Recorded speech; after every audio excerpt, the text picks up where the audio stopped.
Blog Talk Radio.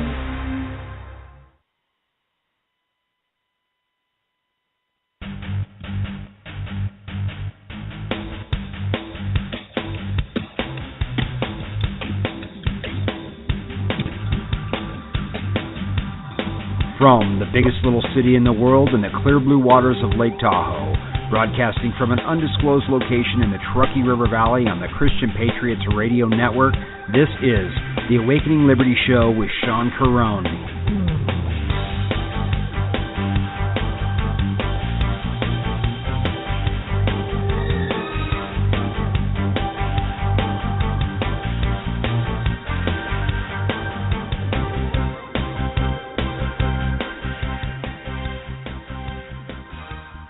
Well, hello and welcome to the Awakening Liberty Show right here on the Christian Patriots Network. I want to welcome everybody to tune in tonight. That is tuning in tonight. Probably have a pretty big audience out there. Tonight we're going to have part 2 of the Genesis 6 conspiracy with Gary Wayne. I want to remind everybody, if you missed the first part of our series, the Genesis 6 conspiracy, you can go to awakeninglibertyshow.com. Again, that's awakeninglibertyshow.com, and you can listen to part 1. It was a fascinating discussion, and I'm really looking forward to what we're going to be talking about tonight. I spent a lot of time this week reading the book, and I'm up to about section 5, and just thoroughly blown away. And we're going to be bringing Gary up here very, very soon, and we're going to start our discussion. We're going to be talking about Azazel, the leader of the Watchers, and Lucifer's revenge.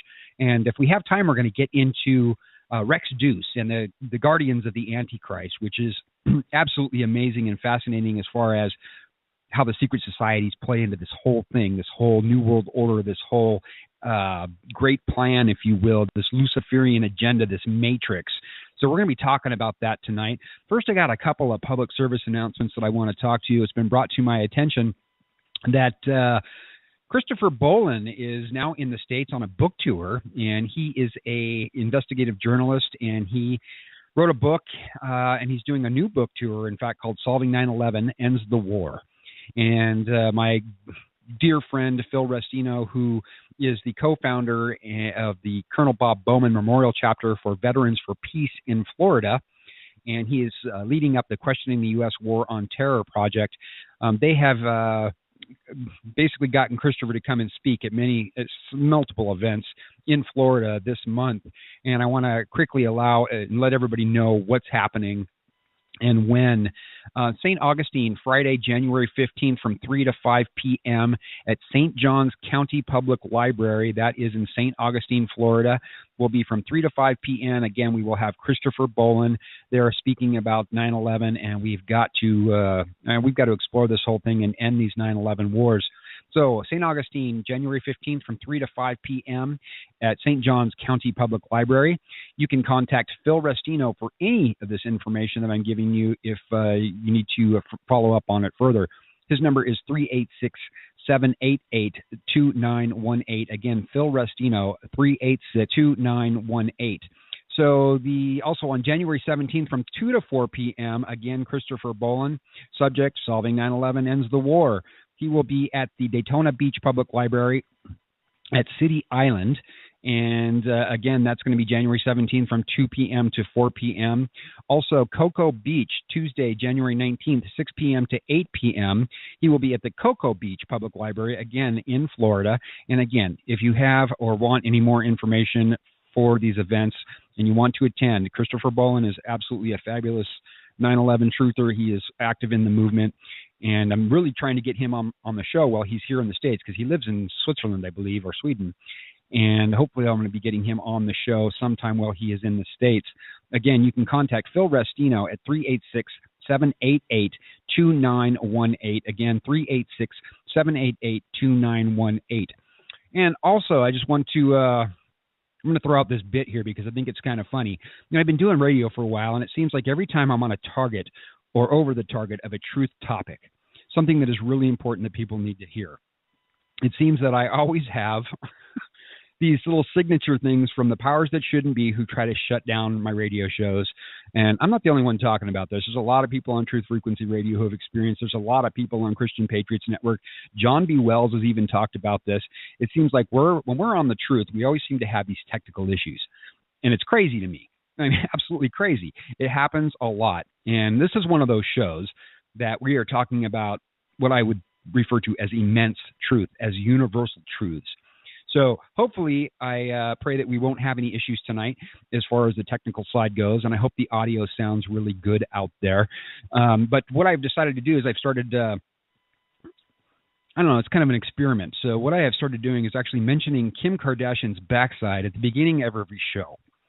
Now, I'm obviously not going to talk about Kim Kardashian, but, hopefully if the elite are listening, they're going to hear Kim Kardashian, and we won't have any problems, because I guarantee you, if I did a show about Kim Kardashian's backside, I probably wouldn't have any technical difficulties. This is just something that's going on through my mind, and I'm actually 4 for 4 on this. I mentioned her name, and I haven't had any technical difficulties, so we'll see what happens again tonight. It's an experiment, so we shall see what we shall see. I've got a couple of callers here, and I'm actually, last week Gary called in, and he was on Skype. And he came in, obviously, in a number. I'm not sure if he's using his phone this evening or not. So I'm actually going to take a quick phone call and find out which one I got Gary here in the studio. Let's see. I'm on a restricted number here. Gary, is that you? Yeah, I'm listening to you. I'm on Skype. Gotcha. Okay. Last week it came in as 511, so it's showing up restricted this week. So I've got several callers here. I said, I don't know which one Gary is. So how are you doing, Gary? It's great to have you on the show again. I am doing excellent, and so happy to be back to do part 2. So I think we generated some interest last week, and I expect the conversation will be equally as interesting tonight. I agree. And Gary, I have to say first, your book, The Genesis 6 Conspiracy, basically how secret societies and the descendants of the giants plan to enslave humankind, is probably the most thorough and well-researched book into secret societies, biblical prophecy, and also not just biblical, but talking about all these other ancient epics and these ancient accounts of history. It is an absolutely fabulous book, and I have to say, Gary, how struck I am, and I have been struck throughout much of my life, how much the history that is recorded in all these ancient records and even folklore all seem to tell this similar story about giants and Satan and Adam and Eve, the flood, and the violations against the Most High God, laws of creation. And for me, it's gotten to the point where your book actually is lending more credibility to the biblical account. And this book has not only reinforced for me what my faith is, which is very strong, but all these unanswered questions and very perplexing questions that I've had throughout my life as far as the Bible goes, and what this whole Sons of God thing was, because I was thrown out of a theology class in high school by the Catholics for mentioning this, and I never did get a great answer. So, again, your book just blows me away, and I just thank you so much for writing it, and I've been deeply engrossed in it. Well, thank you for the generous comments, and that was the goal, was to bring some credibility to the genre, but to use all the other sort of testimonies, if you want to call them that. Maybe that's probably not the correct word, but the documentation or the records of other societies and other religions as to what they said. And I agree with you 100%, Sean, that what I found was all these other stories and recollections just gave more context and a better understanding of what the Bible was saying. So I found it gave more credibility to the Bible by understanding, even though they have a different polytheist perspective, what they had to say in prehistory and what they have to say for end-time history as well. Yeah, I find that fascinating when we get into even the Quran and we get into the Bhagavad Gita. These stories are so similar.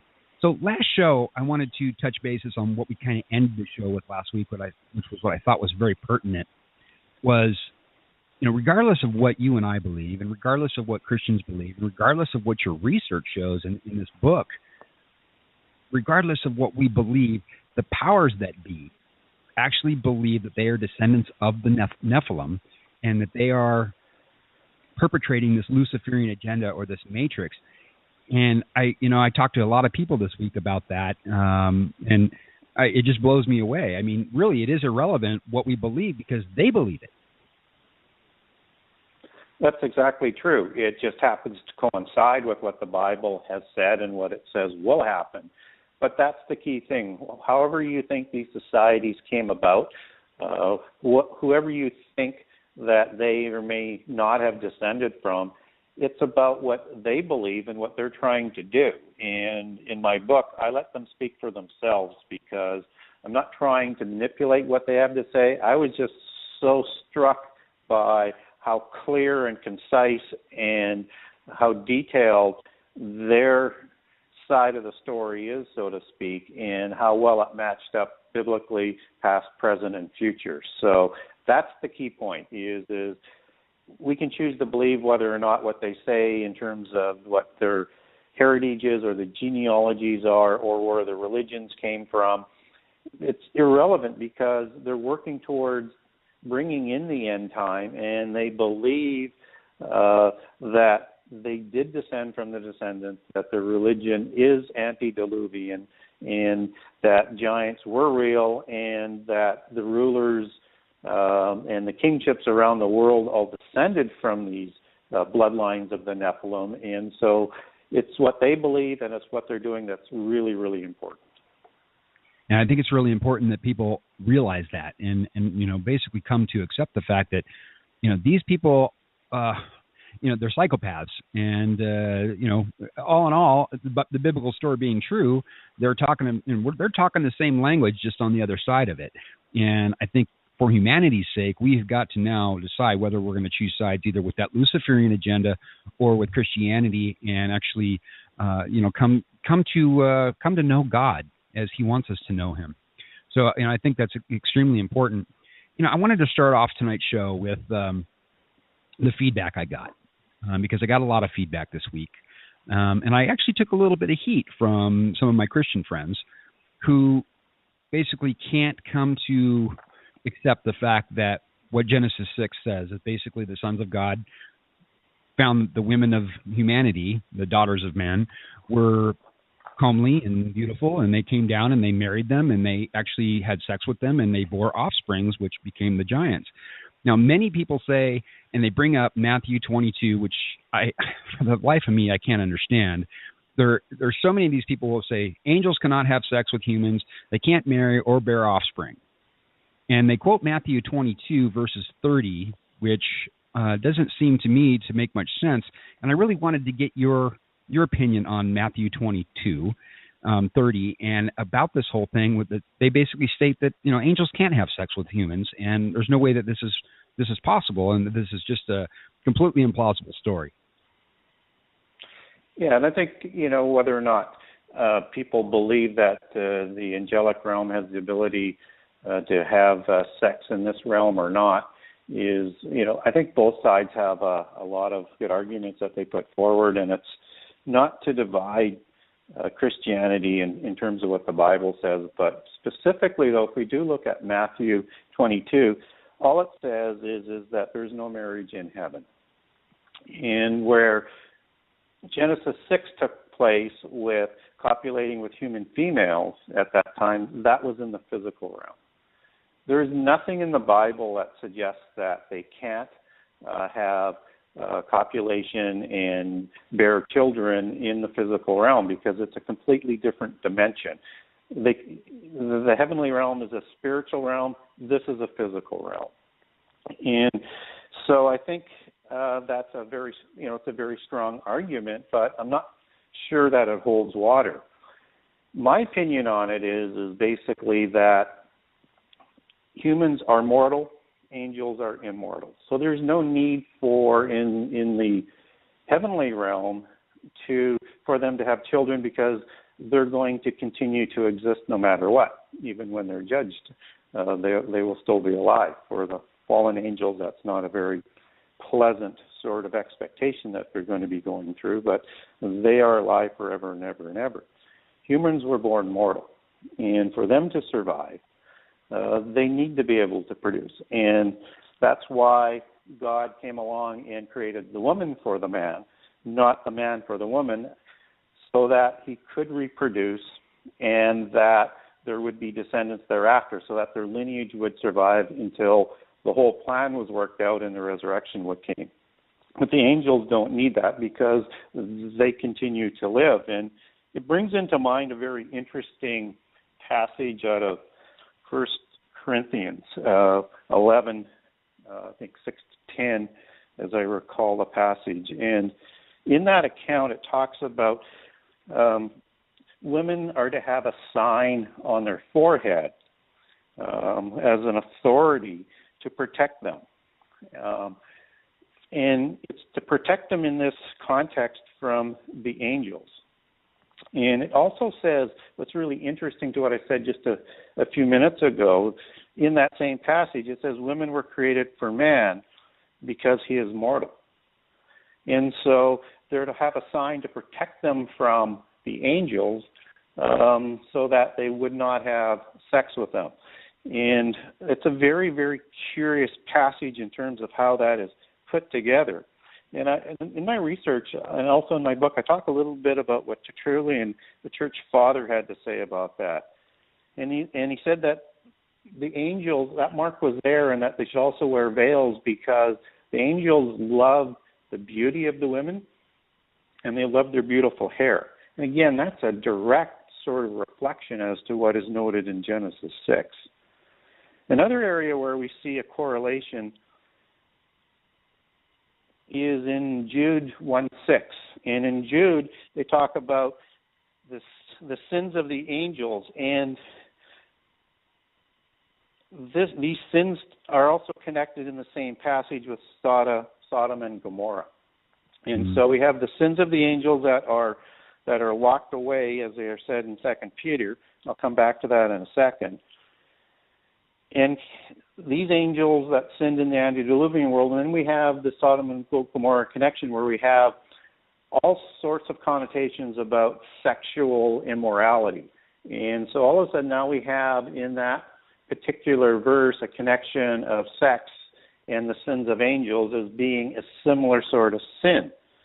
And then in 2 Peter, it says, again, paraphrasing, that angels who sinned in the times of Noah, they were locked away in dungeons until their judgment.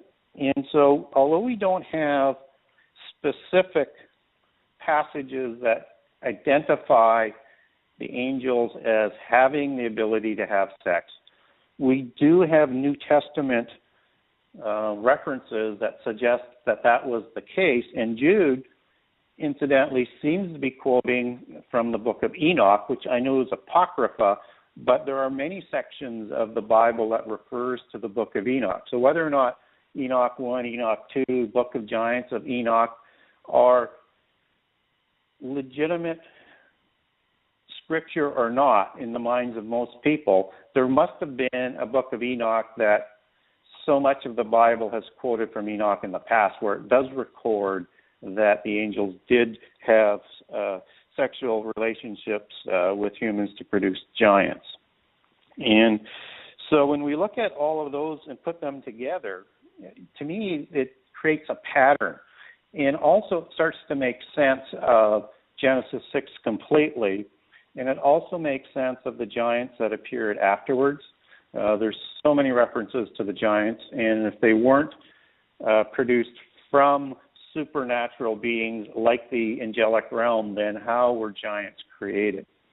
And I also find the wording in Genesis 6 rather interesting, and I just want to touch back on that, because in Genesis 6 it introduces us to that when men began to increase on the earth at the time and daughters were born to them, then the sons of God married the daughters of men. And I find that very odd language. I use the word odd because actually I don't find what the Bible says odd. When I first have a reading on something, sometimes it strikes me as different, but I find the Bible is extraordinarily specific on the words that it is using, and that those words are there for a reason. So we have the wording of men begin to increase in numbers, fine, and then daughters were born to them, and then the sons of God married them. Well, we have three different terms going on. If these weren't something other than men, why would they all of a sudden be referred to as why would they suddenly be referred to as sons of God if they were men? Because men was already introduced into the verse. And then later, right behind that, it says, and then after that, God said that his spirit wouldn't contend with human beings forever. Well, okay, I get that. Some people believe that that's 120 years before the flood came. But does it really mean that? And the question I have to pose with that statement is that if it is that was just the time for the flood, does it also mean that God's spirit wasn't going to contend after the flood? Well, I don't believe that, because I believe we all have God's spirit within us, and they did before the flood as well.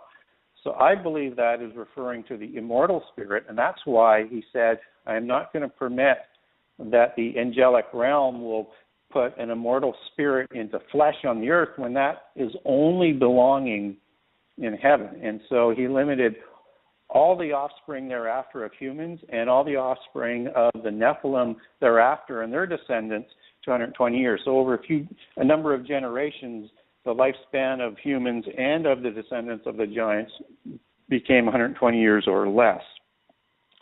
And then when we move on, it goes back, and then the Nephilim, after the Nephilim were, are described after the sons of God went to the daughters of men, and they were, in some translations it says giants, and we understand Nephilim to be giants, and those were created from the offspring of these sons of God and the daughters of men. So we have this demigod immortal spirit that was put into these giants, and all of that, to me, if nothing else in the Bible suggests quite clearly, at least in my opinion, and I understand people think that these were humans and possibly Sethites, and we can talk about that in detail, and maybe some of the callers will want to touch on that. But that quite clearly, to me, demonstrates that they did somehow have the ability to have sex. And we also know from various accounts of what some of the angels were described in the Bible, they seem to have this changeling quality. And we learn from other sources, not biblically, that they can also choose their gender. So when we put all of this together from a scriptural perspective, it seems reasonably clear to me that to understand what happened in Genesis, what happened after the flood, what happened during the time of the conquest, what's going to happen in the end time, we need to let the Bible read exactly what it says and not try and change the meaning because we're perhaps uncomfortable with that supernatural aspect.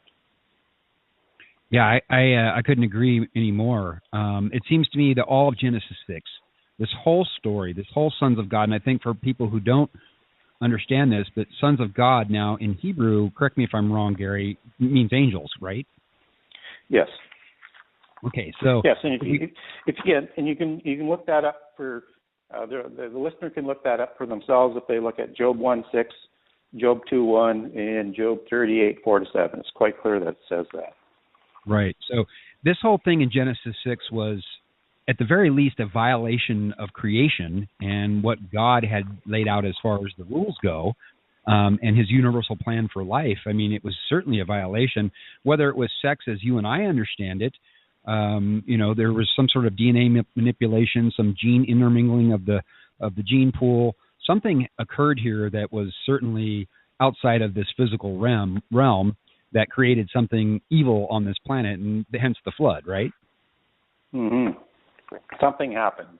And again, I mean, we understand it from all of the different writings and the research that I've done, and other people understand it the same way, that it was a sexual violation, but there's also a lot of information out there that suggests there was more than just sexual violations. There was DNA manipulations, and there were several different creations of these giants. So there wasn't just one kind of giant. And you learn about these from the other cultures and the other mythologies and the other religions. And you have some very, very interesting looking animals other than the viper-like trait of the Nephilim. So, I mean, I think people listening might understand a little bit better maybe if I give a couple of examples. So I think everybody is familiar with horses with wings, with Pegasus. I think people would be familiar with Greek mythology with the centaur, so a human head and neck and arms and the body of a horse. But there are other even stranger recollections. There are things like over in India, they have recordings of an elephant-headed god or giant. They have beings that have multiple arms. And so there are a number of other types of beings that were created, and for all we know, there was a significant amount of DNA manipulation, either by the angelic realm or the technology that the descendants of Cain were able to develop in the antediluvian period with the development of the 7 sacred sciences. Yeah, and one thing that strikes me, Gary, is it says, as in the days of Noah, so shall it be in the second coming of man.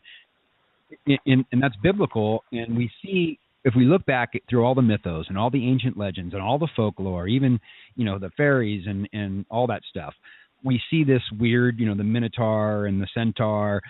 We see this DNA manipulation, and then we see what's going on today. I mean, the scientists have stumbled upon some things. They're manipulating our food through genetically modified ingredients. They're manipulating the cloning of animals. It certainly appears to me that we are stumbling upon the days as it was in Noah's time.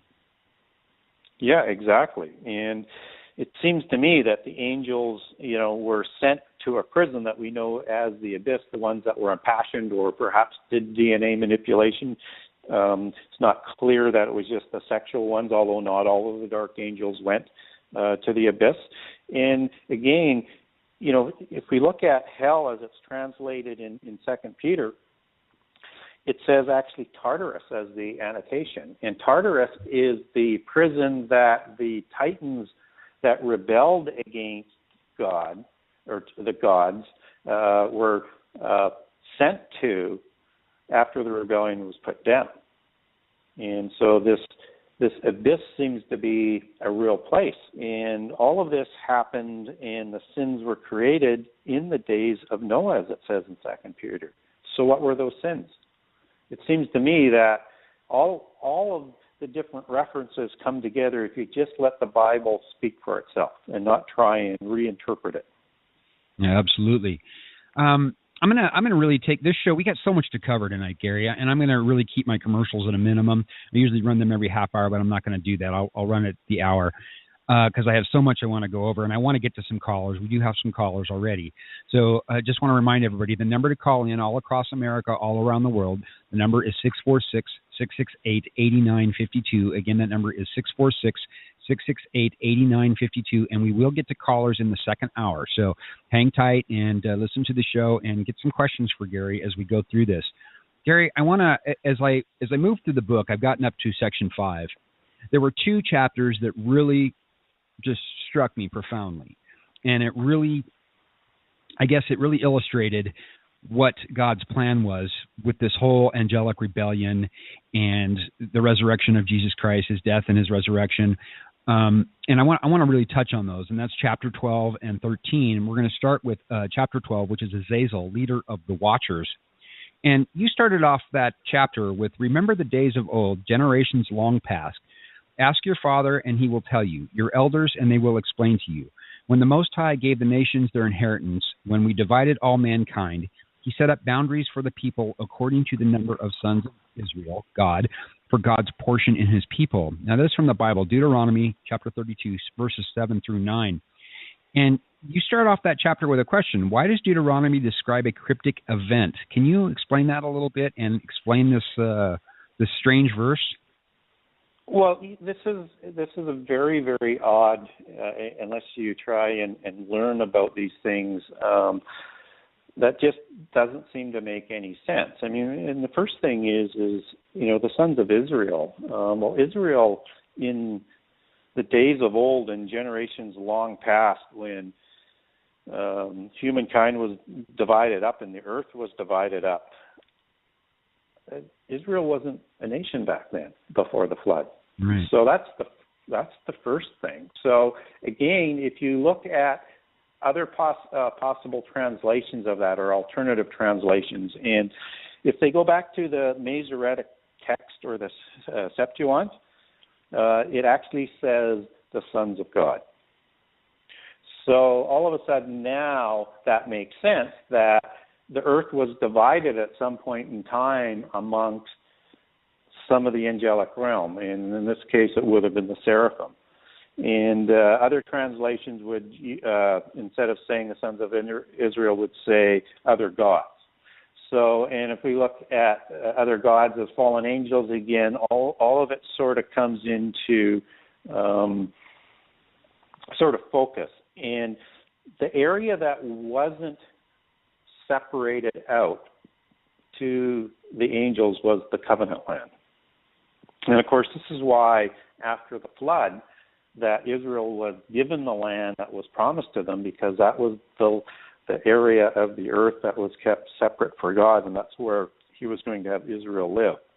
And that's why the descendants of the giants after the flood laid in ambush to attack the nation of hope so that they couldn't bring the Messiah and thus the resurrection and end all possibilities of all rebellion started by the fallen angels.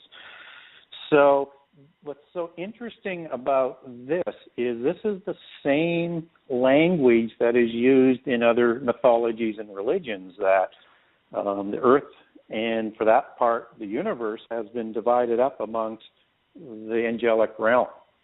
The difference being is in the other mythologies and religions, they look at our God as being a powerful but equal God to many others. So this, if you look into Atlantean mythology or Greek mythology or into Sumerian mythology or Chinese mythology, the earth was divided. So this is another retelling from a monotheist perspective, and in my opinion, the correct perspective and the correct accuracy that God permitted the angelic realm to rule over the earth. And that's one of the reasons why the angels and Lucifer started to take out some revengeance against humankind, because as we know, Adam was promised to be raised and his descendants to be raised higher than angels eventually and to rule over the earth, which was their domain and still is, as we understand from New Testament, where it talks about Satan as being the ruler of this earth. They still rule it, but after the resurrection, it's done and they will be judged. So all of this, it really sort of pulls everything that we learn from around the world together, that the angelic realm had what I call cult centers because they had rebelled by this point. And if you look into mythology from, again, around the world, there'll be, in some instances, 3 separate civilizations. Some will say 4. There may have been as many as 7, because there were 7 cult centers. 7 of these major angels that ruled over these cult centers, where they set up the Enochian mysticism of the sun and the bull cult. And again, if you consider Atlantis, that would be one of those cult centers. And of course, the Atlanteans were trying to create world government and take the whole world over in their rebellion. And that's why in the end time, these forces that are not Christian and not monotheist are going to reset up the new golden age, the new age, or the new Atlantis, as Francis Bacon set out in his famous book, The New Atlantis. And so if we look at another analogy that sort of goes along with that, the Chinese and around the world as well, but Chinese specifically have 7 sacred mountains. And those would be the 7 cult centers and probably the 7 places where the seraphim angels ruled from. And again, bringing in the sort of whole ziggurat, pyramid, Mount Hermon sort of imagery all together again. So I think that all Deuteronomy is doing is telling us about what God did in the initial early parts of the world, and certainly after when humans were formed, that the seraphim angels were the rulers of the earth. And we would know them as, in other sort of language from the Bible, as archons or rulers. And in some of the other religions, there's one called the hypostasis of the archons. They call them like evil rulers, potentates. These were not nice rulers, and I call them in my book the celestial mafia. These are the 7 angels we're talking about, and these were the people that the earth was split up. The super gangsters, as you referred to them in the book, and actually a modern group centered in the United States. Can you tell us a little bit about the Sons of Jared? It talks about the Watchers. Who were the Watchers, and who were these Sons of Jared that claim, that also make the same type of connotation to the angels or the Watchers as the celestial mafia or super gangsters? Yeah, there's a number of groups like the Sons of Jared. I like the Sons of Jared name simply because the Nephilim came about in the 6th generation of the descendants of Seth. That's the generation of Jared, descendant of Seth.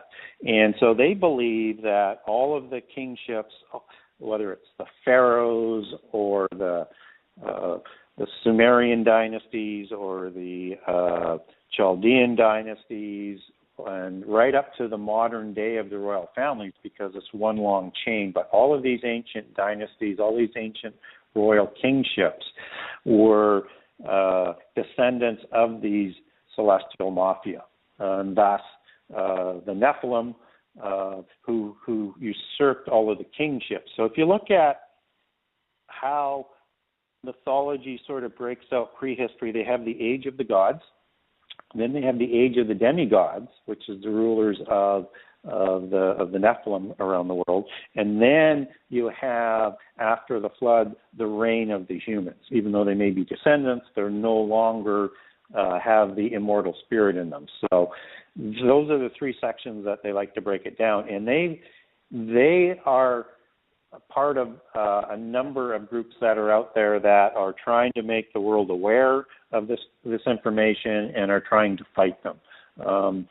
I don't think many people are familiar with these groups, but they are carrying on the battle against the New World Order and the secret societies, and they link all of these organizations and all the ills and the horrible history and violence and wars back to the descendants of the celestial mafia. So let's talk a little bit about Azazel. But first, I think before we talk about Azazel, we have to identify the fact that this character Azazel comes from the book of Enoch. And we also have to identify the fact that this character in this book of Enoch is Enoch the Good, not Enoch of mysticism, correct? There's 2 Enochs. Yes.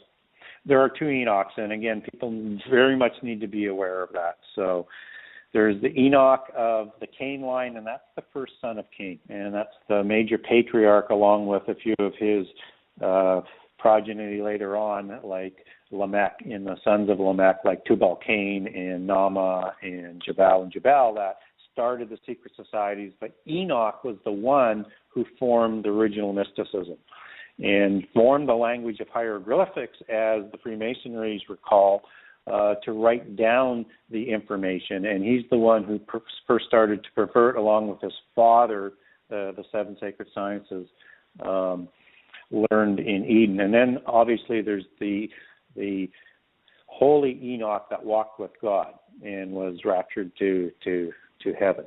So 2 different Enochs. And so if you're trying to figure out which books to read, you need to really weigh out what the books of Enoch say as what it says against the Bible. If it lines up with the Bible, you're on pretty strong ground. But if it's the book of Jubilees, which is the book that the Essenes, who was the modern Enochian mysticism, and Enoch was one of their patriarchs as well, and the book of Jubilees is one of their most holiest books, you can pretty much walk away from the Jubilees. Read it, get the information, but don't take it as gospel. Gotcha. And you outline that so well in the book. And again, I encourage everybody to go. All you got to do is look up Genesis 6 Conspiracy. Just Google it, and you will see Gary's website, and you can check this book out. And you have on your website, you can actually look at most of the chapters and have a preview of each one of them, correct? Yeah, I have 98 chapters up there. I didn't put an excerpt on the preface or the the closing, but on each of the 98 chapters, I give a very generous excerpt of each chapter, so you can get a flavor of how the book's going to unfold and what that chapter is going to be about. And that's at www.genesis6conspiracy.com. And I encourage everybody to check it out. If you buy the book, and I encourage you to do this, in fact, Gary will give you a signed copy. You can buy it directly from Gary and read the book. And I will tell you, I've had to have a dictionary right next to me as well as my Bible, so I think that's very important. So the whole he starts talking about this angelic hierarchy, and he mentions the seraphims, and one of the most infamous of these was Azazel. Who was Azazel? And why don't you give me that first, because I have a question for you from some other publications, but who was Azazel in Enoch's eyes? Right. Okay. And in Enoch, and you asked it, and I didn't answer it just a few minutes ago, but there was an order of the angelic realm called the Watchers. And in Greek, it's translated as Grigori, or specifically as Grigori. And all that is an order of seraphim angels that ruled over the earth. So when you read about the Watchers in Enoch, this is the Grigori, this is the seraphim angel realm. These are the angels that the earth was split up to be ruled over. Now, Azazel is the chief of the Watchers. He is the lead of the Watchers. And over time, let me back up just a step here. There's another very, very prominent fallen angel that is also known as the leader of the Watchers, and that's Shemiyaza. My research has found that at some point in time, this angel was split into two different names, but the root angel is the same angel. So when you read about Shemiyaza or Semiyaza, depending, there's many different spellings of Shemiyaza that are out there. Understand it's likely talking about Azazel. And this would be the angel that most corrupted the antediluvian world. So he led the Watchers to Mount Hermon, the 200 to Mount Hermon, to sexually violate humans and create giants as the second revenge of Lucifer. And that was the end goal of that was to enslave humankind with their progeny and to stop the inheritance of humans to not only rule over the earth, but to gain immortality and eventually be raised higher than angels. So that was their revenge that they had plotted at Mount Hermon. Azazel also taught illicit knowledge, as did the other seven that followed him that were probably as powerful as Azazel, but Azazel is the one most attributed with corrupting the antediluvian world, and he's the one who taught warfare to the antediluvians. He's the one who taught the art of, if you want to call it an art, as in a science, or as in this medical science, abortion to the antediluvians that we still have that are with us today. And again, that is one of those things when we look at the times of Noah that we need to go back and learn about prehistory, that abortion and child sacrifice was a big part of the antediluvian religion and world. And so Azazel, go ahead. I find that interesting that we see that today as well with Planned Parenthood and the strangeness going on there, and the fact that abortion is so prominent. And then we see, we watch the elites at Bohemian Grove do mock child sacrifices. That just points me in the direction that these people certainly are practicing this ancient antediluvian religion.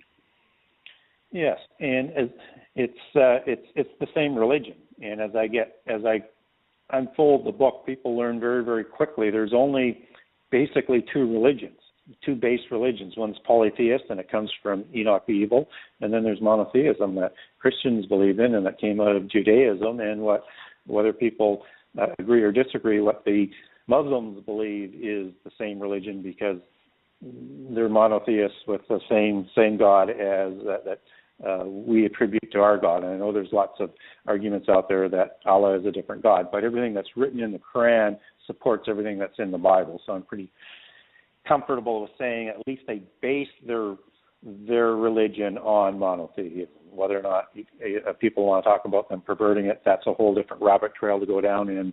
I sympathize with that argument that Islam is not practicing monotheism as it ought to be practiced and as how we would recognize it. Right. Yeah, I find it interesting that the Quran talks about the Quran actually mentions Satan. They talk about Adam and Eve. They talk about this fall of man. It's all right there in the Quran as well, which to me, again, lining it up with the Bible just brings credibility to that story and that account. Well, and I read the Quran with a lot of skepticism, but needed to for the book. I was actually quite surprised by the Quran. You know, and just, I mean, and most readers probably don't know this, but the Quran, as it writes, it fully supports everything that is written in the first two testaments. And then it gives its own accounts of the virgin birth and the resurrection, and that Jesus is the Messiah, and Jesus is the Word of God. So I don't really, and I know there's some things that people like to pull out and manipulate that says, well, this is why it is not the true Word of God, even though they believe they got it from Gabriel. But if you look closely at it, that's not really what it's being said. And whether or not it's the Quran or whether or not it's the Bible, I'm not comfortable when people are sort of trying to manipulate it to say something that it doesn't say to fit their goal. So when we look at backtracking, getting back on track, back to Azazel, he was known as also as a ruler in one of these archons. And in the Jewish tradition, his portion is among the goat. And so when we look at the goat imagery that comes along with Lucifer and Azazel, and a lot of times those two really get mixed together in the occult and in how people sort of describe each of them. I think they're separate. In fact, I'm pretty sure they're separate. But understand that Azazel has the same type of imagery from that goat sort of imagery that Lucifer does. And it connects back to something involved in the Bible called Serum, and it's a legendary he-ghost fostered by Azazel. And Azazel is also depicted in the pentagram, and is the goat of Mendes in the pentagram. And that is so prevalent in the occult and satanic cultures. So understand, like, Azazel is a firm, solid, constitutive belief of occult religions and occult secret societies. And that's why that you see that imagery in its mythos continuing to be perpetuated, because they live and breathe it. Now, what's interesting again about Azazel, if we go back to the Old Testament again, we learn of some of these very, very holy days that the Jewish people or the people of Israel celebrated. And one was the Day of Atonement, and some people would maybe recognize that today more as Yom Kippur. Well, on that day every year, and ever since this holy day was set in place as part of their law, 2 goats are sacrificed on the Day of Atonement.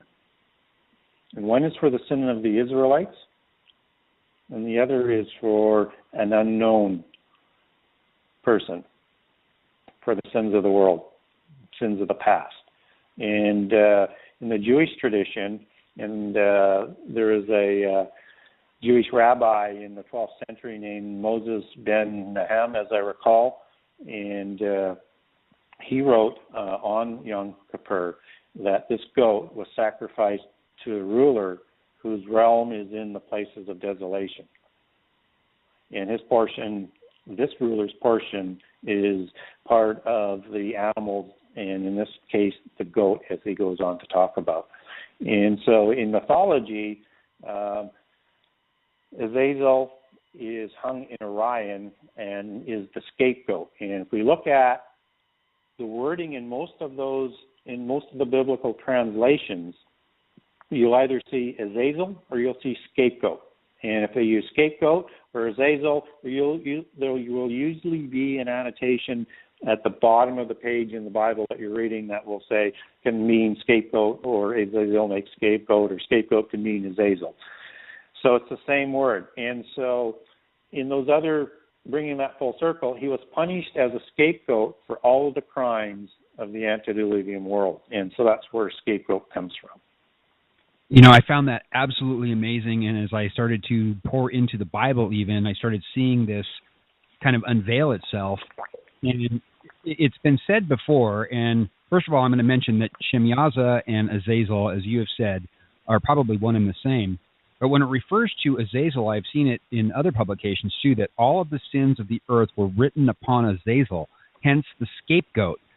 Now, Gary, in some other publications and some other books that I've written, some people make the contention that because Satan seems to be relatively absent in the book of Enoch, or at least vaguely mentioned, that Azazel was Satan, as he was the one that basically taught jewelry and makeup and metalwork and medicine, along with promiscuity and illicit sexual pleasure, that all attributed to Azazel. Are we talking about the same one and the same? Is Lucifer Azazel or not? Well, and as we talked a little bit about previously, is a lot of people do sort of blend those two together. I think they're different, and the reason why I say that is that Lucifer is more than just a seraphim. He's also an archangel, and he was one of the greatest creations. Now, you can also make the argument, well, then why wouldn't he be the chief of the Watchers?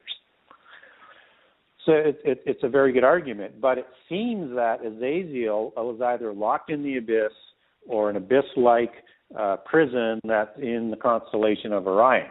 And, of course, that's another reason why Orion and the pyramid sort of pattern and all these other Orion patterns of the hunter around are so prevalent in the antediluvian world and some of the monuments that are still around today. But Satan is free to roam the earth.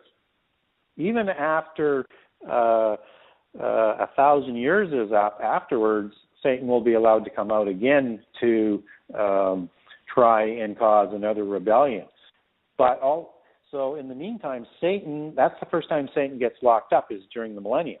So he's free today, but all of his people that followed him and were impassioned and had made sexual violations against the laws of creation, they were locked up in the abyss.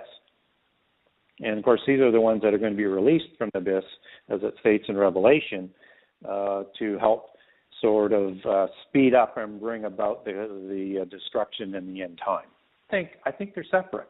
But there are so many sort of similar attributes, right, from imagery to the things that they did, how we would look at a chief watcher, that it's easy to say that they're the same. But, when I get right down to it, and, I struggled with this myself when I started getting all of the information on Azazel, it just seemed to me that Satan is free and Azazel isn't right now. And so if that's the case, I think it is. That. And the reason being is once I learned that that Azazel, meaning scapegoat, kind of the scapegoat for Satan, the scapegoat for Lucifer. It's almost as if Lucifer is saying, all right, you're going to take all the heat for this. You're going to get locked up while I can still be free to roam the earth, going to and fro on it. So I find that fascinating as well. So in setting this whole thing up, because we're going to get into Lucifer's revenge here, and this is my main point of this show, is because I want people to realize, or at least come to the same conclusion that I have come to, is that this whole rebellion from these angels, and the fact that they came down and they were mad at God because God had the intention of raising mankind above a level of the angels, and this made them furious. And they did not, especially since they were a mammal, they were not reptilians like the seraphim angels, obviously, in so many accounts state that they were. So this whole thing, God had this rebellion from these angels who were mad because he was going to elevate mankind's status above the angels, and the angels were like, this is ridiculous. We show you praise and holiness and praise you, yet mankind is only subject to lies and deceit and evil. So they get mad. They rebel against God, and this started the whole antediluvian area. It led up to the flood, but they didn't anticipate God's actions to deal with this. And I think this is something that has really, like I said, it strengthened my faith in the fact of Jesus' life his death and his resurrection as God's plan to put down this rebellion from these angels. And I find this amazing. We talked about this once already. Peter talks about Jesus after his crucifixion and while he was still in the grave for 3 days, that Christ actually visited these condemned angels in prison, probably Azazel and the rest of the fallen angels and the ones that were imprisoned for violating the laws of creation. Can you expand on that just a little bit? Because I find that very interesting that Jesus would have done that while he was still on the ground.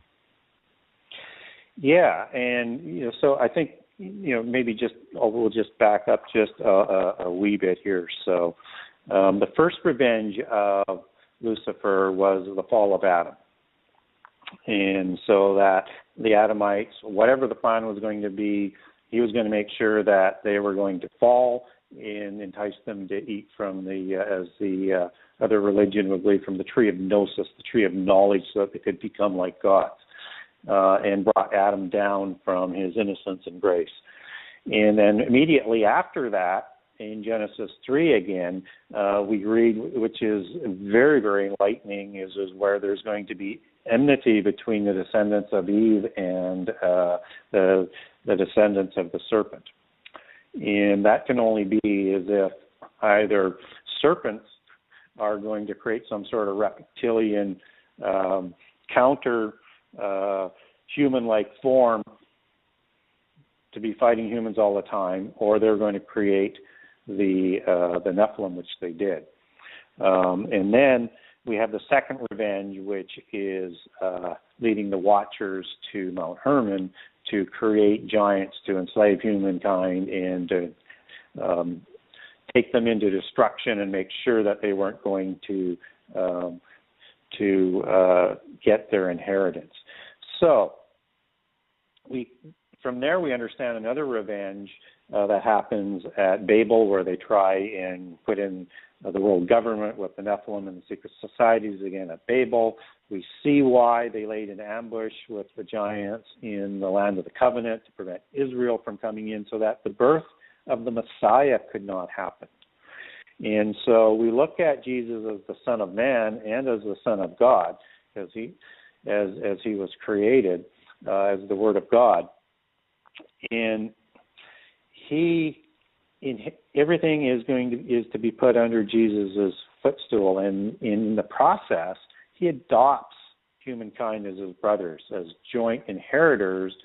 And the Christians, as we understand, the sons of God in the New Testament, are adopted into this inheritance that Jesus will have possession of as joint heirs with Jesus, and that their place has been reserved and the war has been won. And so this is why Jesus goes down to the angels in the abyss and talks to them while he's still in the grave after the resurrection, that this has now been completed, and therefore the battle was over, and all he could do was wait and suffer until the release in the end time, when everything would be fulfilled. But humans would be raised, and they would judge angels, as we learned in the New Testament, which is, again, another strange sort of anecdote, unless you understand the whole story, that it would seem that humans are going to be able to judge these angels who tried to wreak the revenge on humankind in the future world. Yeah, that's amazing. And I as I tied some of this together, I was just blown away by that, and clearly seeing God's plan in the fact that we have salvation and we have a solution in Jesus Christ, and that it's really in God's plan. I mean, that was the whole thing. He put down this rebellion, and when Jesus visited the abyss and visited these prisoners, he basically confirmed everything and said, this is the way it's going to go down. I know you didn't anticipate my resurrection, but God got you beat. And to me, I mean, I just get chills at this point when I start thinking of that, because it's just amazing to me. Gary, I got to take a quick break. When we come back, I'm going to move to the next chapter. We're going to talk about Lucifer's revenge. He had two of them very distinctly, and we're going to talk about each one of those and talk a little bit more about this. And hopefully later in the show, we're definitely going to get into the Rex Deuce and the Guardians of the Antichrist and these secret societies. So everybody stay tuned. The Awakening Liberty Show is going to be right back. And we got a lot more coming with Gary Wayne, author of the Genesis Discs.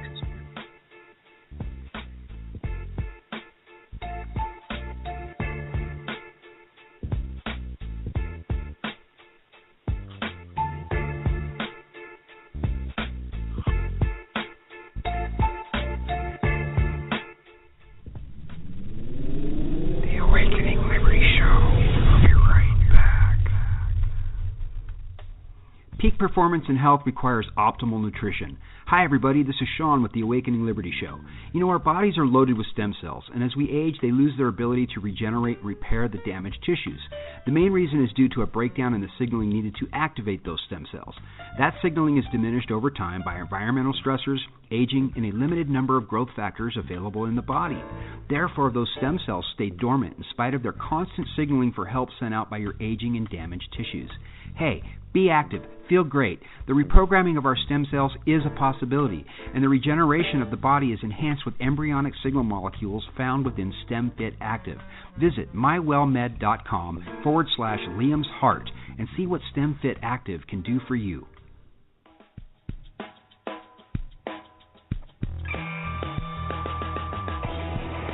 Get prepared today and help support the Christian Patriots Network. The Awakening Liberty Store features non-GMO, made-in-USA long-term emergency food storage from Legacy Premium. Folks, I've researched all of them, and Legacy Premium is simply the best I've found. Whether you're preparing for a weekend camping trip or a disaster, we have a package to suit your needs. This month's special is a 72-hour, 4-person, 2,000-calorie-a-day bucket. Sporting 6 different entrees, breakfast, sides, and drinks, you get over 21,000 calories, enough to feed a family of 4 for 3 days. Just $139.99 and free shipping. Stop by the Awakening Liberty Show Facebook page and click on the Shop Now button or call 775-276-4046 today. That's 775-276-4046 and mention the word Patriot for a special listener discount. Legacy Premium 16-serving sample packs are also available, starting at just $38.99. Legacy Premium, simply the best. Hi everyone, this is Sean from the Awakening Liberty Show. Have you ever thought that life didn't seem fair? Have you ever been harassed by debt collectors? The truth is, life isn't fair for most of us, and that is not by mistake. It's by design. 1% of the world controls 99% of the wealth. We sit at the edge of an economic crossroads. Never before has there been a global network of commerce this large and intertwined. There is a massive crash coming, and we need to prepare. At jeffsfinance.com, you can quickly learn affordable ways to put you and your family in a position of strength, whether it is through gold or silver or through home projects that increase efficiency and decrease your dependency on the system. Jeff can help you. You can never be too early, but you most certainly can't afford to be too late. Go to jeffsfinance.com for more information on how my friend Jeff can help you. Once again, jeffsfinance.com.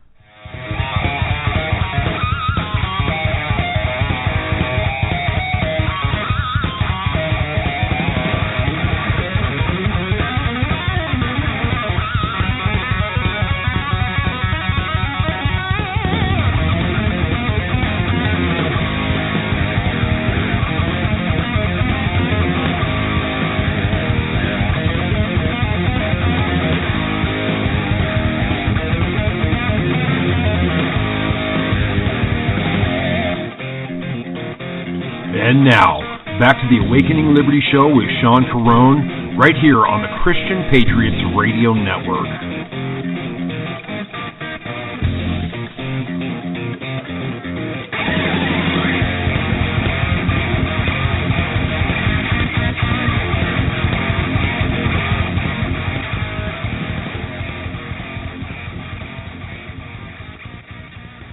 And welcome back to the Awakening Liberty Show right here on the Christian Patriots Radio Network. I would encourage everybody to go to ChristianPatriots.org and check out all of the hosts and the radio programs that we have on this network. Also, check out all of the great writers and bookmark ChristianPatriots.org. Check out the news and just follow it because, like I said, I'm amazed every time I see those articles over there. It absolutely does amaze me. So we actually lost Gary during the break, so he may have called back in via phone. I'm not sure, but we're going to try and get him back, and we'll go from there. But I don't see a restricted line here if he was calling in on Skype. So I'm actually going to start this segment, first of all, just with a reminder. Everybody can go to awakeningliberdyshow.com and check out all of my upcoming guests. Got great people coming up on both networks. I got Dr. Joy next week, another author who is into biblical prophecy. Also, she's going to be here right on Christian Patriots Network next Saturday at 6 p.m. Pacific time. Also coming up on Truth Frequency Radio this weekend, I got Sunday, 2 p.m. Pacific time. I got Dr. Rima Leibau. She is the medical director at naturalsolutionsfoundations.com.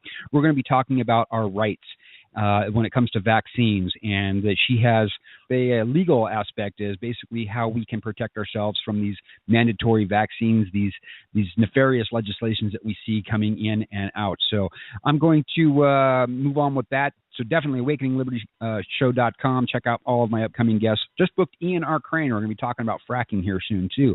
Also, awakeningliberdystore.com. You heard the ad there. I do have a store online, and it does help the Christian Patriots Network. If you are in the market for any type of emergency food, for any type of situation, whether it be a crisis, a disaster, or, God forbid, the entire financial collapse, and you want to make sure that your family and yourself can actually be fed, and definitely go check out awakeningliberdystore.com. Full line of legacy premium, non-GMO, made in USA, emergency food storage, 25-year shelf life. Also, I carry non-GMO heirloom seeds. That's probably the most important thing. Get yourself a little bit of food to get you through the initial crisis, and then learn to grow your own food and do it with non-GMO heirloom seeds. So that's very important. AwakeningLibertyStore.com. I think Gary may have called back in on a regular line. I'm going to go ahead and take area code 604. Again, that's area code 604, and see if this is actually Gary on the line here. Gary, are you there? It is. I'm not sure what's going on with my Skype, but it is not working right now. Well, I guess my Kim Kardashian comment didn't stop the technical difficulties. Well, it's good that you're back on the show, and I'm again, this whole book is incredible, and I'm not even at 1/8 into it, probably maybe 1/4 into the book. And I'm just blown away by it, and just how it's helping me with my questions pertaining to the sons of God in Genesis 6, but also pertaining to my faith and looking at this. Before the break, we were talking about Azazel, and we were talking about Lucifer as being two separate entities. And many people do make that distinction that, no, Azazel was Lucifer, and that's what Enoch was talking about. But I tend to agree with you, because you start off chapter 13, Lucifer's revenge. The Lord said to Satan, "Where have you been?" Satan answered the Lord, "From roaming through the earth and going back and forth on it." Now that is biblical, Job chapter 2, verse 2. I'm just going to read a quick part from your book here, Gary, because I found this very, very interesting. Humankind's unexplained plight is analogous to an experimental drama being played out before the angelic realm, where the outcome will condemn or justify the angelic rebellion. Will all humankind rebel, bow to Lucifer, and cause its own extinction? Or will the elect still choose God through free choice, even when the mainstream of humankind ushers in the dominion of Lucifer? I thought it was a great way to start this chapter, Gary. And can you expand on that a little bit?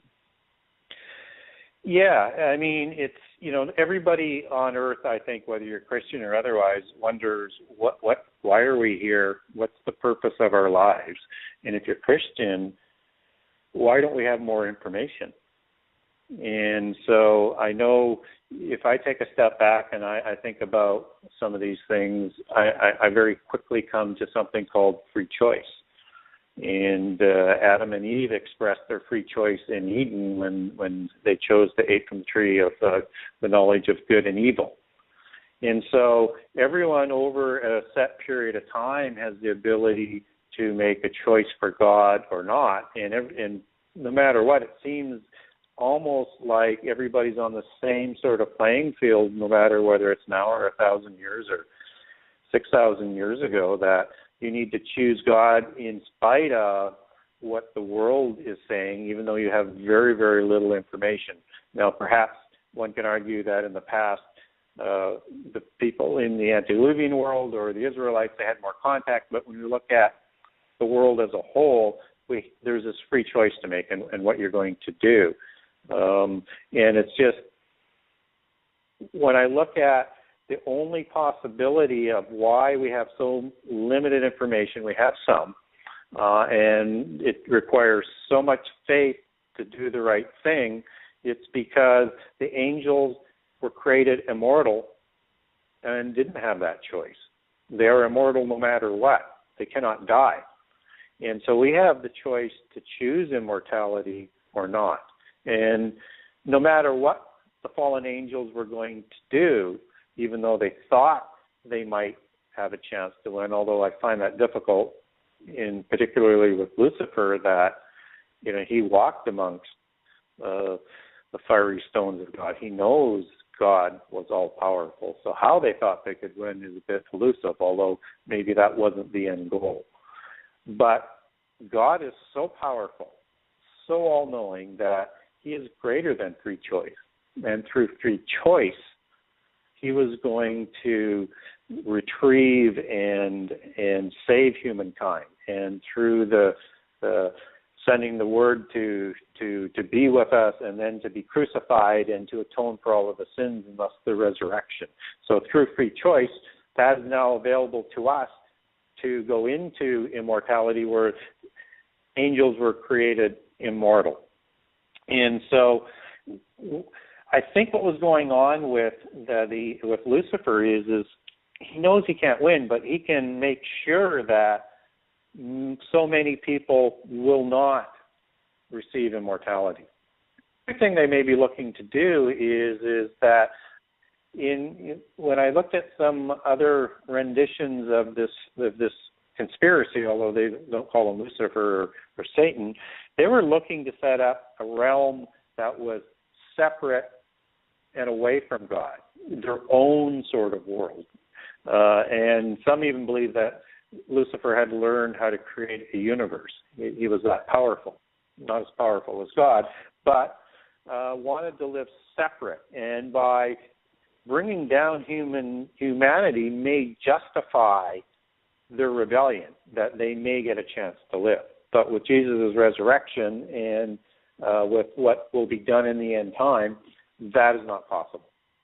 Yeah, God seemed to have thwarted all of that, and amen to that. I mean, thank you, Lord. That's all I can say, and it's amazing to me.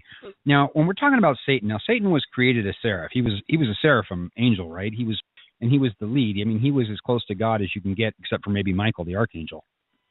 Yes, and maybe a few other ones. Certainly, Michael will be taking on Lucifer in the end time, as Revelation sets out. But yes, he was archangel and seraphim, and we know that he is part seraphim because he either took the shape of a serpent or his natural form in Eden. And secondly, when we look at description of Satan in Revelation, he's known as the serpent and the dragon. So it's a direct reference to his seraph form. And so when he takes his seraphim form, that's what was known as the seraphic form or the serpent form. But we also know that he was an archangel.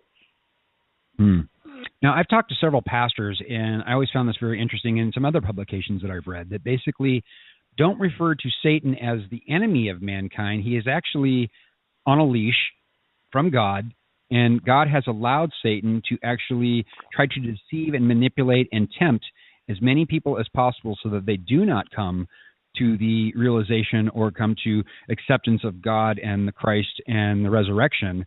So that kind of is his job. Would you kind of agree with that, or is that not biblical? No, I think you can easily take that out of Job. That is exactly, he is the tempter. He is the one who tests humankind.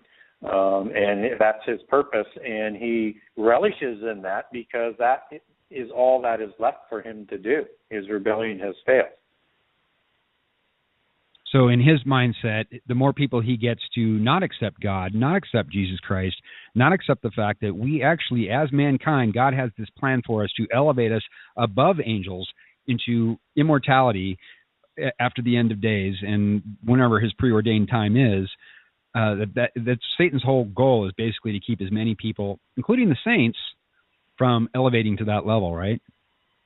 Absolutely. That's the only thing that he has left to him, although he may hold out a hope, as vain as he probably is, that as this whole thing unfolds, that it's a justification that there's more than one way to run the universe and that they'll perhaps get their own separate universe to live in. I don't think that's in the cards. There's nowhere in the Bible that suggests that could happen. Yeah, the good news is that obviously God's plan seems to have been put into effect, and that as long as mankind chooses God and chooses salvation, that we're gonna elevate status. So it's time to make a choice, folks. Now, I mean, either you're going to be with this Luciferian agenda that we see forming throughout the world. You're going to be part of the deception and manipulation of the New Age movements. You're going to be part of the deception and manipulation of some of the other religions, which seem to me, like Taoism and Buddhism, much of that seems to be a manipulation from Lucifer as far as elevating yourselves to the God. Now, you mentioned somewhere else in the book, and I'm not sure that I have it, but I found it interesting that you said that obviously Christ said, "I am the way and the truth." Now, we also have Taoism, I believe. Buddhism also says this is the way, but it doesn't say it's the truth. I found that very interesting. Yeah. It's going to be a manipulation of the end time religion, that they're going to draft Jesus as one of the prophets, and that the way that Jesus had talked about is the same way as Taoism or Buddhism or any of the Gnostic religions. They'll also talk about the way, and they adopt that language as part of their own. The distinction being is that they believe Jesus was a prophet. He was sent to earth as a guide, somebody that would be equivalent to Buddha, somebody would be like equivalent to Zoroaster, would be equivalent to Confucius, any of these other very, very famous people of history, that there's a long line of these extraordinary guides and prophets to help humankind develop and to evolve into God. So they degrade Jesus back to mortal status, and that he was, everything that he talked about in the New Testament should not be read literally, that it is all a metaphor, and you need to be enlightened, initiated, illuminated to understand the true meaning, just as they teach in occultic societies, occultic religions, and secret societies, that they initiate people and enlighten them, and they walk towards the light, who is Lucifer, and through that process you can read what the New Testament is really saying, and they call that the green language, they call that legomenism, they call it allegorical interpretation. There's a whole bunch of different words that are used. So be very, very suspicious about people who always want to use an allegorical understanding of the Bible, because that is a constitutive doctrine of Gnosticism and polytheism. And we know Gnostic moles are everywhere in the church and are trying to convert everything to an allegorical interpretation, and an interpretation that is distinctly not what was taught to us. And certainly polytheist, it seems to be. I mean, it looks like, we see the Pope now. He's actually trying to, he's on board with this whole one world religion thing. He's on board with this whole new world order. He's, we got the Pope. I mean, this is supposed to be a religious man who actually, by the way, most people don't know this. He was a bouncer in a bar in Brazil, and as a young man. It was strange where he comes from. I mean, who is this guy? But, he's now talking about global warming and climate change, and I find that amazing. Gary, I want to take a couple of callers real quick. We've got two of them on the line, and then I want to talk a little bit more about some of the similarities between ancient stories and ancient epics. Area code 662, you are live on the Awakening Liberty Show. How are you doing this evening? Hello, caller. Caller, are you there? He may not have wanted to be on the show. So we're going to take another call here. I could hear him, but I'm not sure he heard me. Area code 330. Again, that's area code 330. You are going to go live on the Awakening Liberty Show. How are you this evening, caller? Are you there? Sometimes people get nervous. Other times want to listen. So anyway, they may just be listening. And if they pressed 1, they get put into my studio queue anyway. But sometimes Blog Talk Radio kind of messes up anyhow and puts them into the studio queue, even if they didn't want to be on the air. If you do want to be on the air and you do have questions for Gary, or you have comments about what we're talking about in the Genesis 6 conspiracy, the number to call in is 646-668-8952. Again, that number is 646-668-8952. And if you do want to be on the show, or if you are listening on the phone right now, make sure you press 1. That will put you into my studio queue, and it gives me an indication that you do want to be on the program, and we can get your questions answered for you. I had, like I said, a lot of the questions we've actually gone over. I had a myriad of questions and some feedback this week, and we've actually hit most of them. Going on in Lucifer's Revenge, that chapter, and I'm going to, I did not have time to actually check my pronunciation of this, so I'm going to do it phonetically. You make some other, I mean, you've talked about, and you mentioned the Quran, and you mentioned the Bhagavad Gita, and you mentioned how these stories all correlate, which again, for me, that really lends credibility to the biblical account.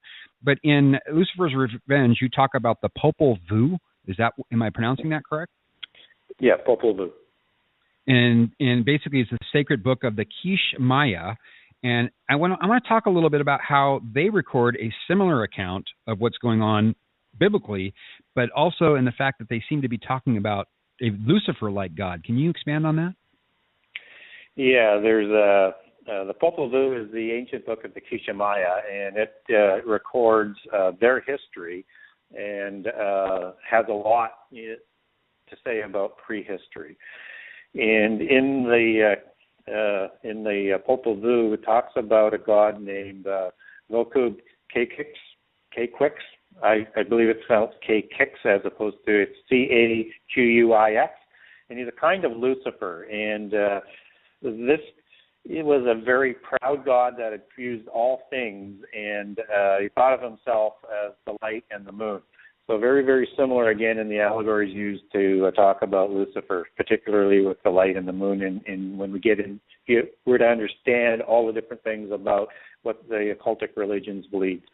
And he thought of himself as the ruler of the earth, and he was raising himself above the earth, again, just like what Lucifer is described.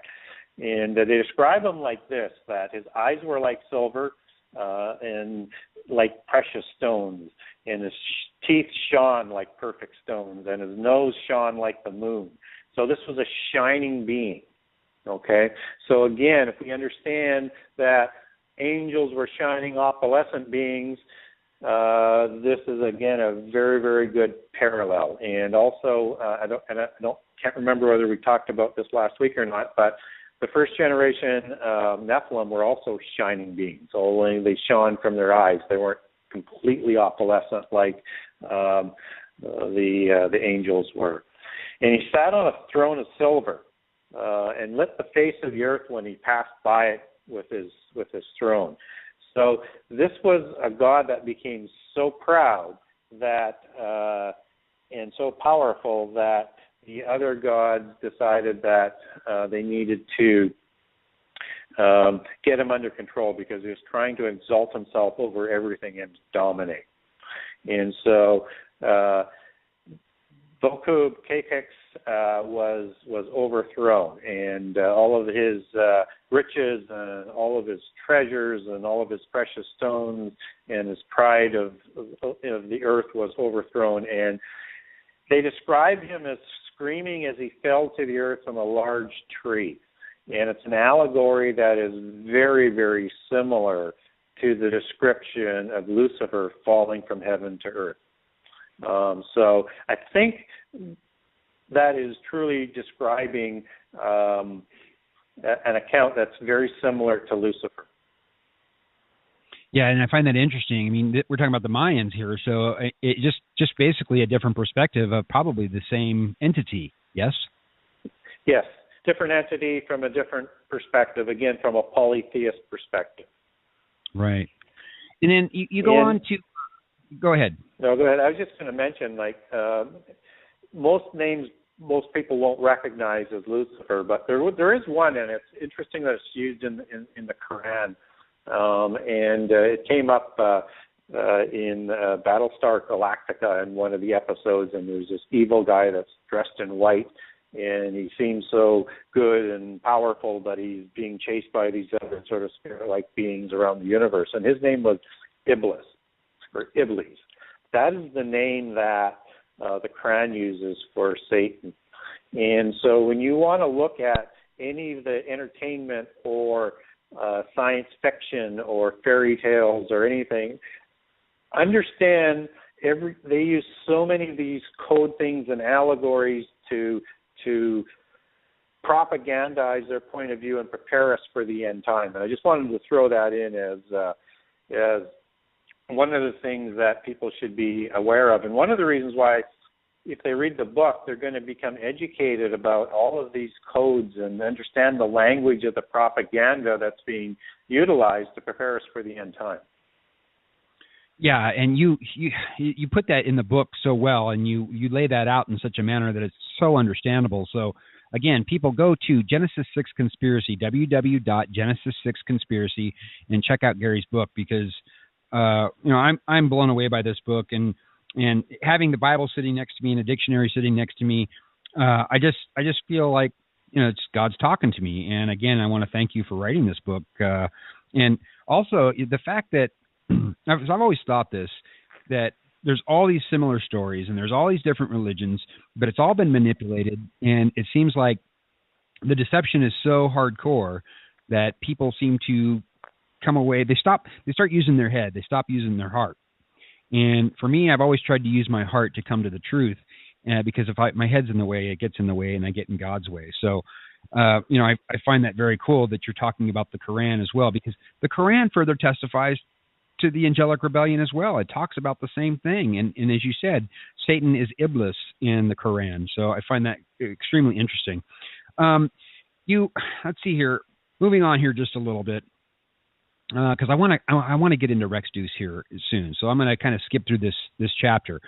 But one of the things I found interesting in this is you were talking about Psalm chapter 8, 4-8. And Adam's authority and the future inheritance through Jesus Christ and the salvation of Jesus Christ.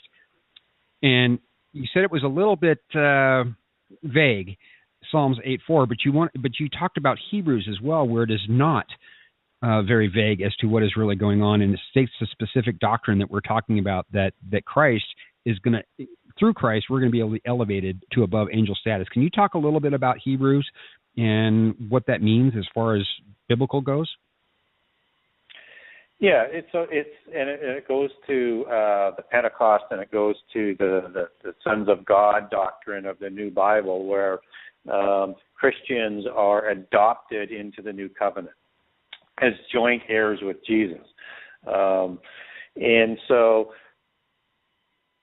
when we look at the promises that were given to Adam, they were being completed through Jesus, and allowing us to go into the future world, into forever land as an immortal spirit with God, and we will be raised higher than the angelic beings because we overcame with free choice.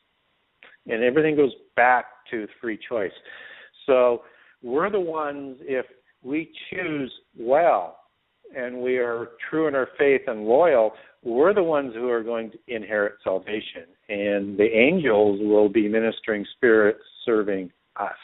And that is what is so significant and part of this whole rebellion, that the angels who disagreed, I don't know whether they all rebelled, but certainly the ones who disagreed and did rebel, they found this whole aspect of this lowly being created on earth from the dust as a mammal would have the ability to inherit an immortal spirit as a joint heir with the Redeemer, and would be raised above angels, and thus one would think would be doing things that angels were doing. So I have no idea what that really means in the future world, but perhaps we will be helping to start new worlds, or maybe there's other worlds to rule over, or maybe this is everything. But we do know is there's going to be a new heavens and a new earth. So whatever that is in this thing that's going to be created,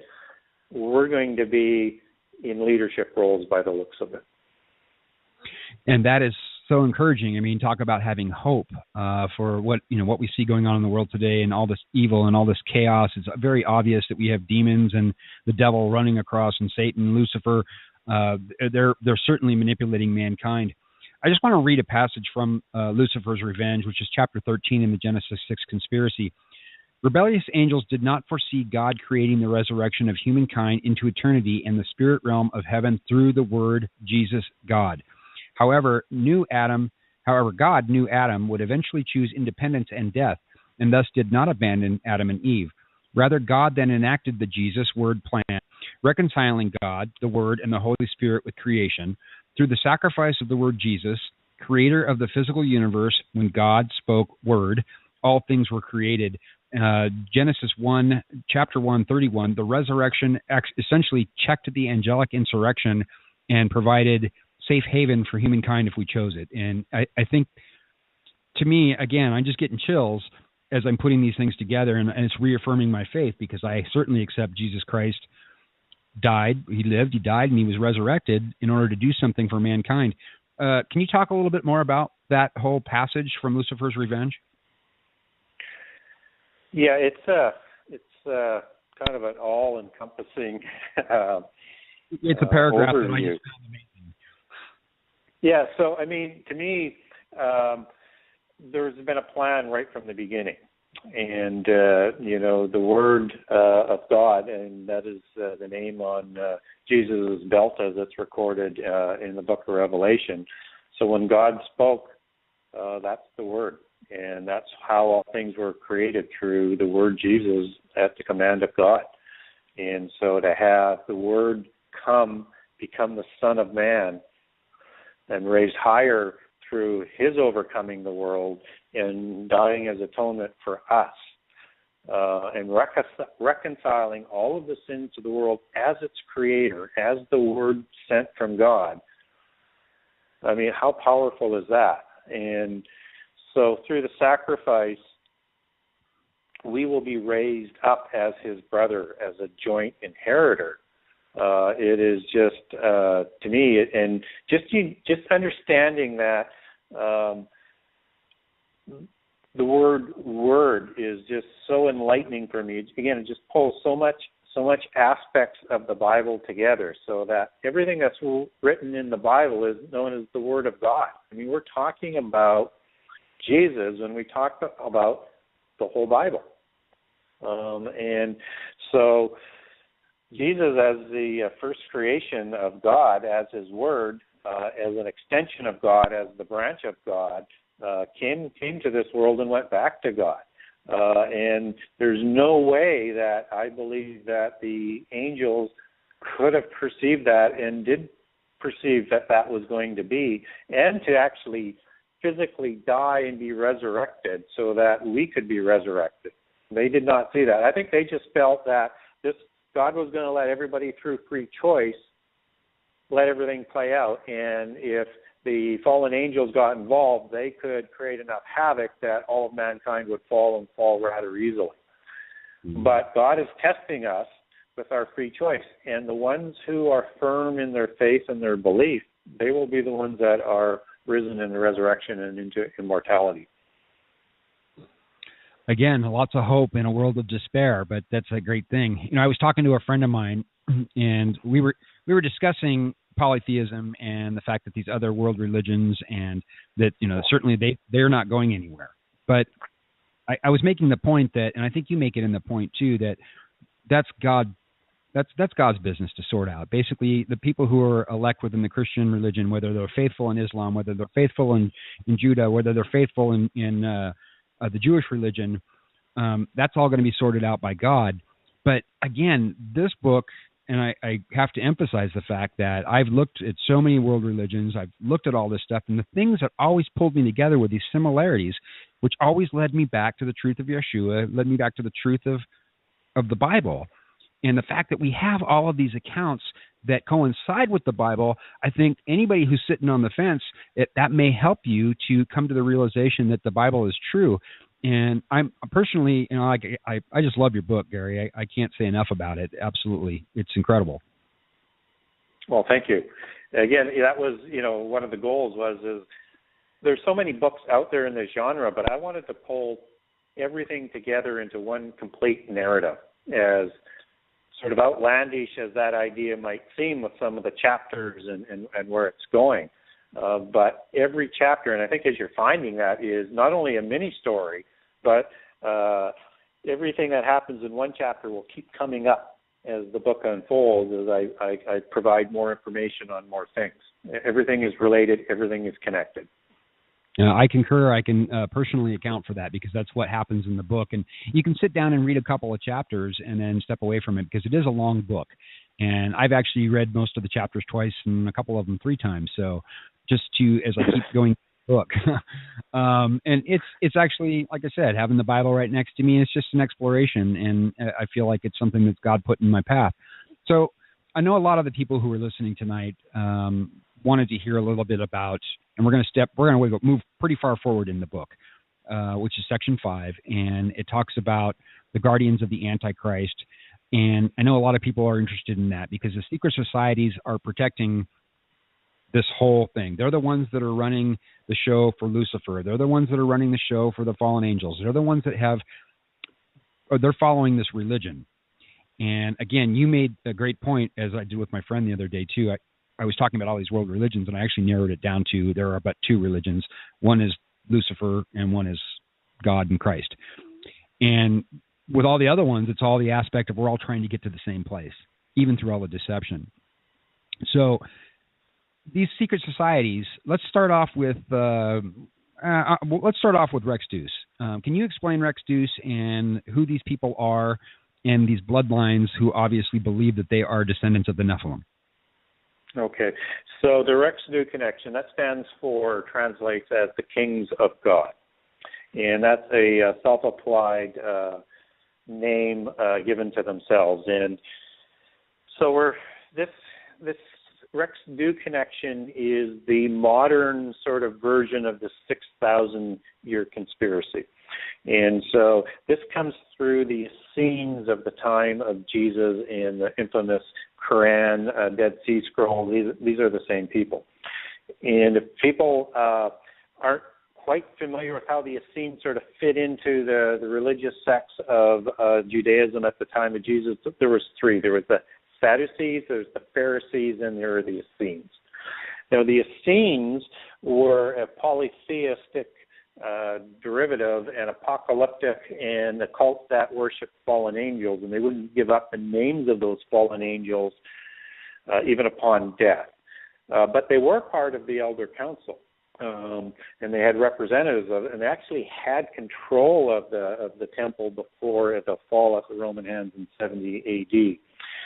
But after, let me just connect the Essenes back a little bit further. So the Essenes are a religion that you can see talked about. I'll give a couple examples of who Paul is referring to, the Essenes in the New Testament, but the most vivid example of the Essenes is in the Old Testament in the book of Ezekiel, where there is these people who come to the temple, and Ezekiel is admonishing them and looking at these people that are dressed in white, and they face to the sun, and they're bowing and praying to the god Tammuz, which is just another name that's like Osiris or Zeus, so the head of the pantheon. And those are the Essenes. They are polytheistic, where the Pharisees and the Sadducees were monotheistic. And they got their belief system, they believe, down through Enoch the Evil, and as I mentioned earlier, that they believed in the Enoch Book of Jubilees. And they also take their religion back as coming out of Heliopolis, which came with the Israelites through Moses and Aaron to the Promised Land. And Heliopolis, that religion is from the organization of the Sun Cult and the Bull Cult, but people will be familiar with this in terms of secret organizations. That was the home of the Great White Brotherhood. And so this religion connected back to Babel because Hermes brought with him, after the fabled dispersion, this religion to Egypt. And then, as the Essenes believe, it descended down through the various kings, including Solomon, that they'll draft into their polytheist belief system and into the Essene religion. And they also called themselves a few interesting other titles. They're the followers. They also have an organization or sect that they're the followers of Melchizedek, which is a completely different order and understanding of what the biblical one is. They also call themselves the elders. They also call themselves the princes of Jerusalem. They formed shortly after the first temple building and into the second building. There was an organization called the Knights of the East and the West. And so all of these, and they're also known as the Brothers of the Red Cross. So out of this group, and they also believe that they were holding the descendants of David and Solomon within their religion and the princes of the Davidic dynasty. Yeah, Gary, can I ask you a real quick question? Yep. The Red Cross. And we see that in the Swiss, and we know that the Swiss is the head of the BIA, the International Banking Settlements, and we know that those were all the big banks, and the elites are actually held up with all of their money and all of their resources. Does that have anything to do with that? I mean, we're talking about the same people here? Yeah. Well, when you talk about money and you talk about the cross, they're always connected. Ah. Okay, so That's understand that. Yeah, it's again part of this whole rabbit hole and connections. And so let me just sort of follow this down, and I can bring a bit of that Red Cross connection with it. So after the destruction of the temple, the people of Judea were dispersed amongst the world, and many of the Jews went to southwest France, and along with them, because there was also some Jewish people already living there. Along with them went the Kabbalists and the Essenes. And the Kabbalists and the Essenes are kind of part of the same sort of mystic religion of the Judaic sect, not the monotheist sect, but a specific polytheist sect that was within Judaism. And they escaped as the princes of Jerusalem to southwest France. Now, that was an area that later became home of the Templars, where they settled. It was right beside the Merovingian kingships. It was in Septimania, home of the Basques, it's the epicenter of the modern conspiracy, because all these Gnostic groups coalesced there.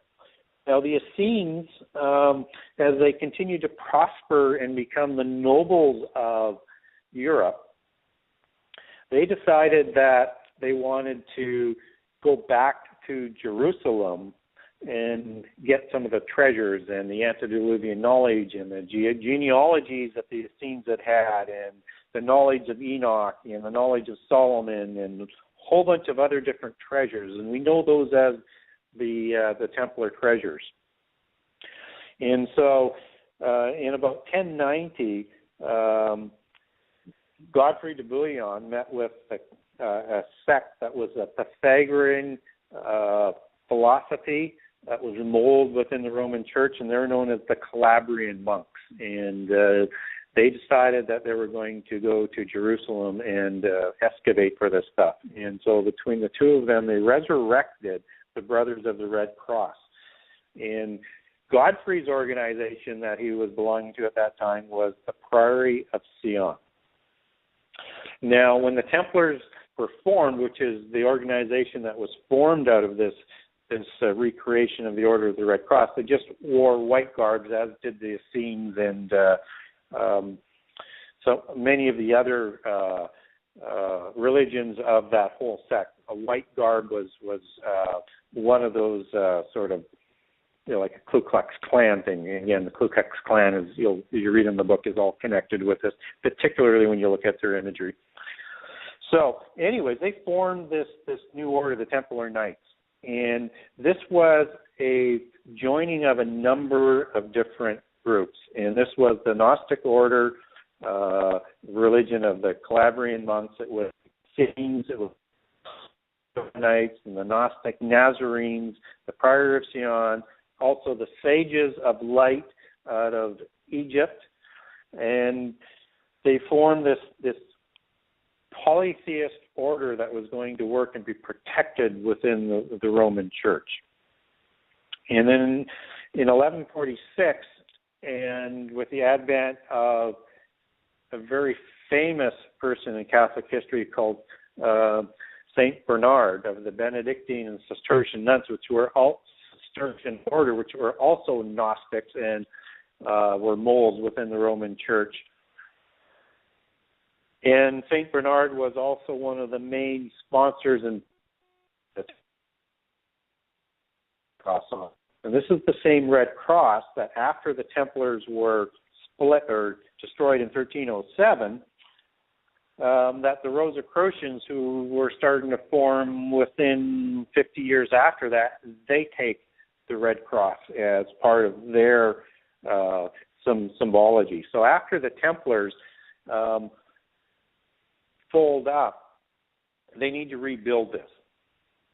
And I'm going to backtrack just a sec. There was an event in 11 called the cutting of the elms, and the elm tree is a very, very symbolic part of Gnosticism, and that was the splitting of the Priory of Sion Templars, and that's why the Priory of Sion did not protect the Templars when the Catholic Church and the French king were moving in to destroy them, because they had a parting of the ways, because the Priory of Sion had felt that the Templars had gone awry from their true objective, and they felt that they were only interested in wealth and in banking and not in the goals of the Priory of Sion.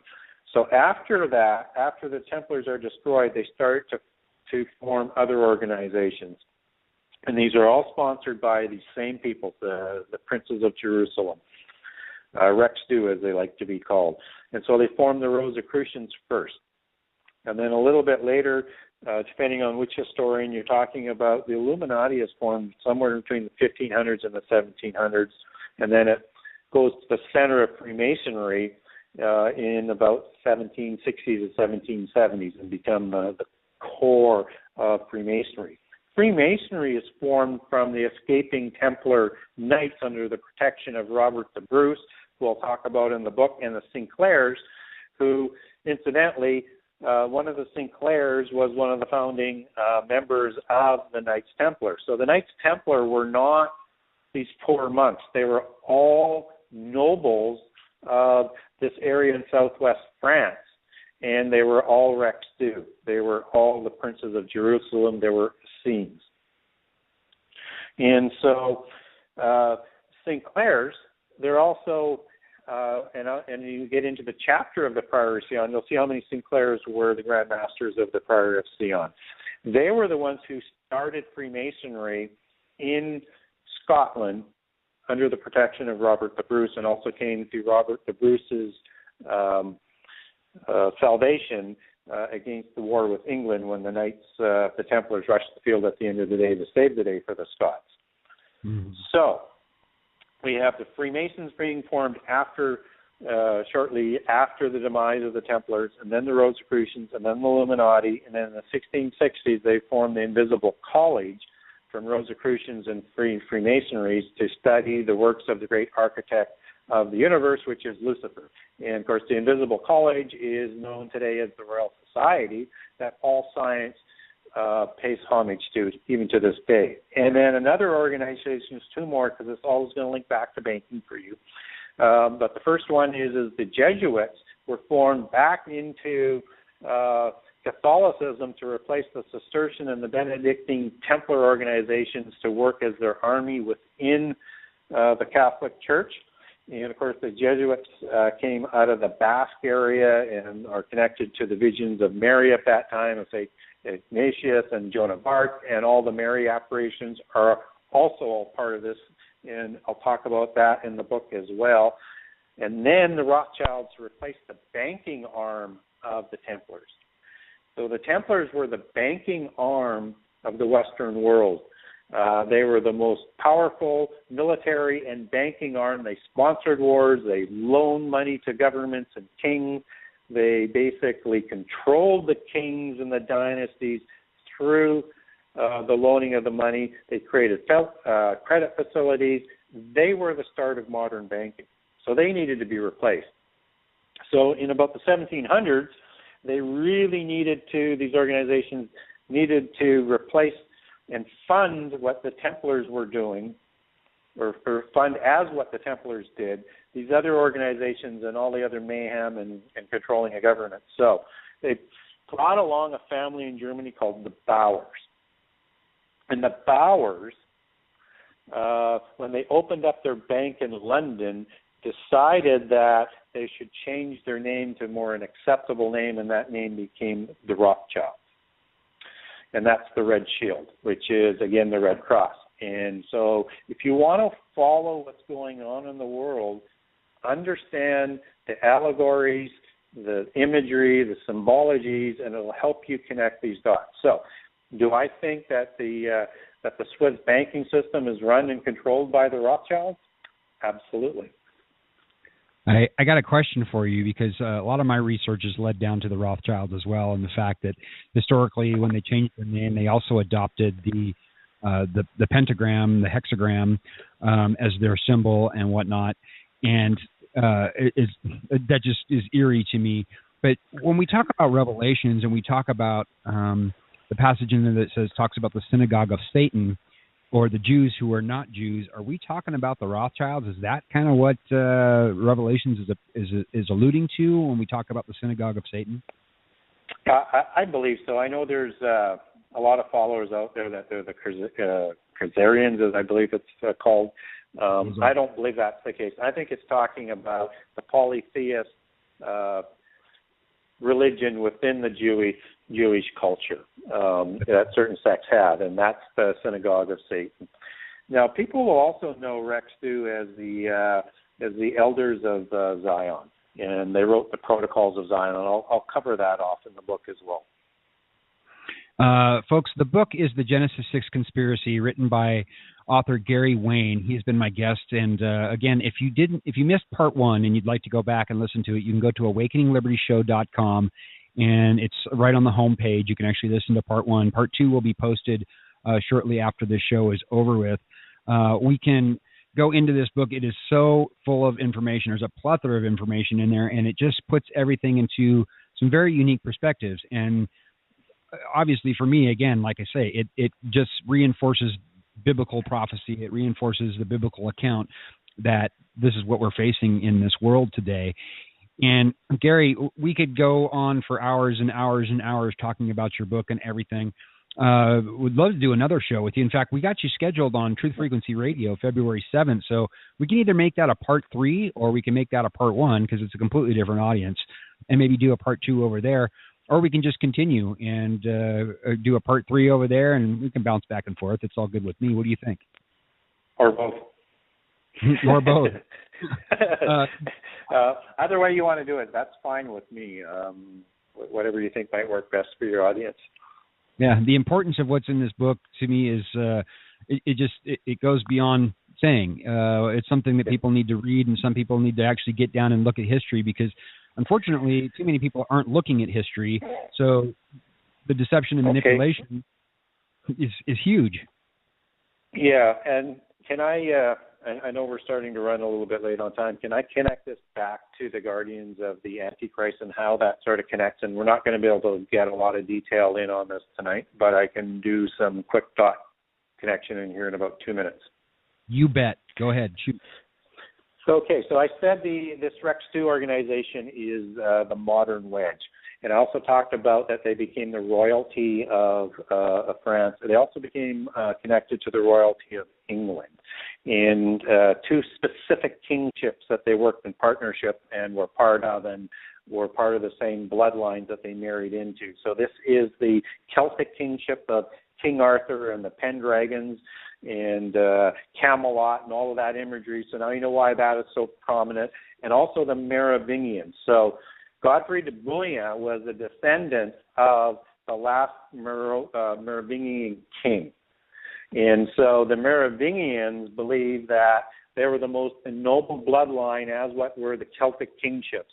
And they believed, and I'll cover this off in detail in the book, that their bloodlines went back to the Nephilim. And I'll demonstrate that. But what's so unique and why they thought they were so ennobled is they also believed they had the bloodlines through Rex Dew and that whole other side that's going on with the princes of Jerusalem, is that they have the bloodlines of King Saul, the bloodlines of David, and the bloodlines of Jesus. Because in this belief system, in the princes of Jerusalem, in the Grail, and I'll cover this off in detail, they believed Jesus was removed from the cross before he died. That he survived the Mary Magdalene, and the third son named Josephus, who produced descendants that married into the Celtic kingship and also produced the Merovingian kingship. And so if you look at the Merovingian genealogy, it goes something like this.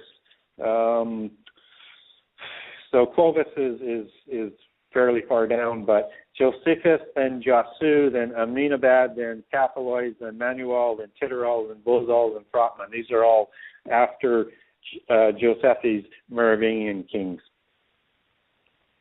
So what they're really trying to do, what they really believe is that they have the bloodlines of the Nephilim, they have the bloodlines of Jesus, they have the bloodlines of King David, they have the bloodlines of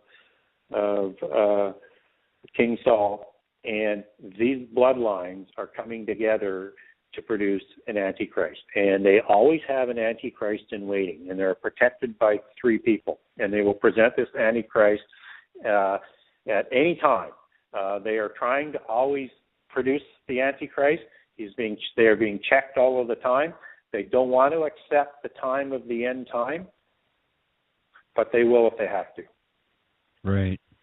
It's amazing stuff, fascinating, and I'd love to do a whole show with you on the Da Vinci Code, Dan Brown's book, just to talk about that and break it apart. I think that would be fascinating. It's a fictional account, except that it's based 100% on their belief system.